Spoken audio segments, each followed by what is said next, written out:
Hey folks, Eric from Another Voice with Jason and Eric. Heard Mondays from 1 to 2 on Spin FM 103.3 and on canIgetawordin.com. You can also subscribe to our iTunes channel, Another Voice with Jason and Eric.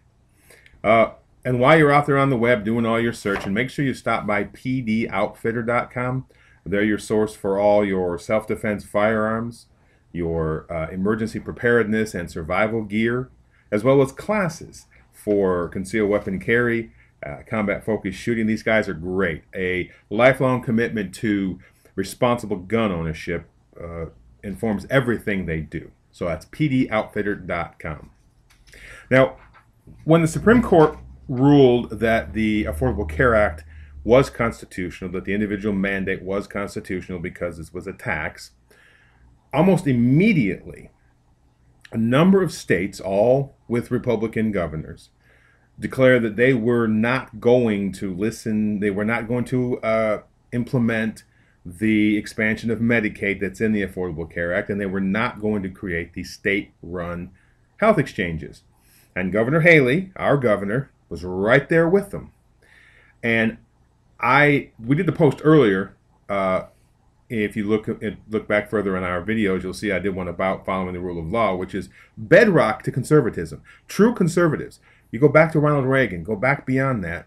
True conservatives believed in the rule of law, and the law says do this or that. And I urged her to do the state-run health exchanges, mainly because it's state-run. Yeah, there are guidelines from the federal government, but if we don't do it here, the federal government will do it. And also to do the expansion of Medicaid. Well, I emailed her and I urged her to do that, and I got a letter back from her. So I'm going to read this letter, and I know it's from her. She's got a nice little fancy personal signature down here. Well, probably it's a stamp. Anyway, it says, to Mr. Wood, thank you for your correspondence regarding my opposition to the Obama administration's health care mandate. I've made it clear to the President that South Carolina knows better than Washington how to address health care in our state, and I am working to find South Carolina solutions for our challenges. Even though the Washington insiders and special interests pushing Obamacare have argued that enrolling more citizens in Medicaid is a guaranteed way to make South Carolinians healthier, that this just is not true. Nearly a quarter of our state received Medicaid benefits last year, and yet South Carolina has been rated as only the 46th healthiest state. Now they want us to expand that program even more, adding another 500,000 enrollees at the cost of billions of additional dollars. The goal should not be to spend more money on Medicaid. It should be to make South Carolina healthier. This is why my administration has focused on improving outcomes, cutting administrative costs, and holding healthcare plans and providers accountable for their performance. We do not need another federal mandate in order to do this. Quite the opposite. We need block grants and flexibility that comes with them, so that we can improve the quality of health in South Carolina instead of just expanding the bureaucracies. And she thanks me again. Now, I appreciate the governor writing me back and thanking me for my information, but I have a couple issues with this letter. First of all, it does not address the healthcare exchanges at all. She ignores that altogether. I don't know why. Partially, I think maybe because she knows in the long run they're going to do the health exchange because it is good for South Carolina for there to be an exchange where private insurers can battle out to get people to buy insurance at a lower rate. But I might not be right about that. But let's talk about the expansion of Medicaid.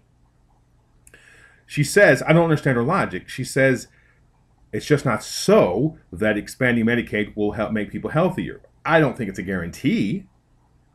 But people having insurance tends to make them be able to be healthier. She gives no statistics, no facts, no information to show that if we expand Medicaid, that it's not going to make us healthier. And I'd like to see the facts behind her statements, because it's a nice rhetoric. It sounds great if you're a super strong conservative, but there's no facts there. But let me go one step further. She talks about she's been searching for South Carolina solutions. And the president said if a state comes up with their own solutions to solve these healthcare issues that the Affordable Care Act is supposed to address, he's all for letting them do it statewide. I'm all for doing it statewide. Where are these solutions? She's been in office now over 2 years. And we ranked 46th last year, which is lower than the year before. So these South Carolina solutions, they're not there. And have you heard of any proposals from the governor's office about how we're going to address access to healthcare insurance, affordability? No, you haven't. You've heard about cutting what providers get through Medicaid. You've heard about maybe reducing rolls of Medicaid, but nothing about how we're going to help people who don't have insurance get insurance and how we're going to reduce the cost. So I love the rhetoric. I want to see the facts. And let me just point something else out. This governor has made it clear. We don't want federal money. We don't want government involvement.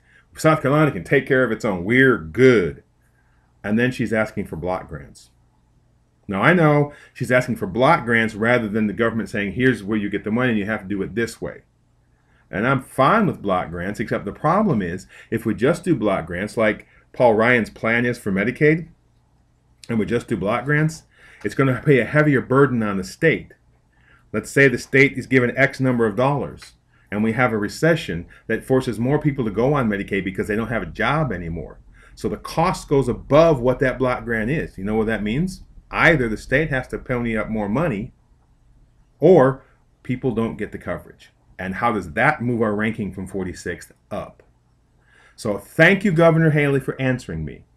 I would like to hear your answer about the health exchanges, and I would like to see what South Carolina solutions that you're talking about. Folks, I urge you, regardless of what you think or whether the government should be involved or not, I urge you to ask your governor what she's actually talking about. What answers or solutions does she come up with? And I'm open to any of them. I'm not saying the Affordable Care Act is the answer, the be-all, end-all. I'm not saying Medicaid needs to be expanded. I'm saying there's a plan, there's a position, there's a path to helping things.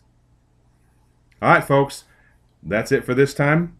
Make sure you tune in Mondays, 1 to 2 p.m. on Spin FM 103.3, or go to canigetawordin.com and find our podcast there. Also, we have just a few more days left in our campaign to raise $1,500. So if you want to help, go to smallknot.com/anothervoice and donate there. We've committed to anything above the $1,500 we raise, we're going to split in half with Pendleton Place Children's Shelter here in Greenville. So that's smallknot.com/anothervoice. Until next time, have a great day.